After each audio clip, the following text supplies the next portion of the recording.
നമുക്ക് എന്തൊക്കെ ഭീഷണികളാണ് നമ്മുടെ മുന്നിലുള്ളത്. ഭിന്നിച്ചു നിൽക്കാനുള്ളതാണോ നമ്മൾ ഇനിയുള്ള നാളുകൾ?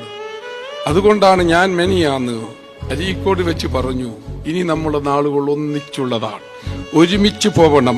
കുറേയേറെ ഭിന്നതയിലൂടെ നിന്നിട്ട് എന്ത് കാര്യം?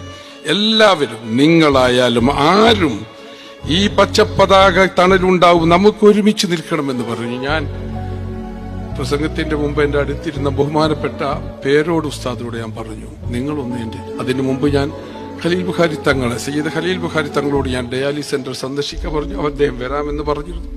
പേരോട് ഉസ്താദിനോട് ഞാൻ പറഞ്ഞു, നിങ്ങളൊന്ന് വരണം.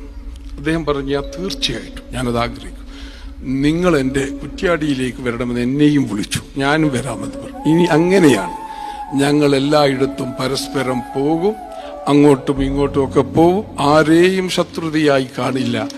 ഞങ്ങൾക്കെല്ലാവരും ഒന്നാണ്, ഈ പ്രസ്ഥാനത്തിനൊന്നാണ്.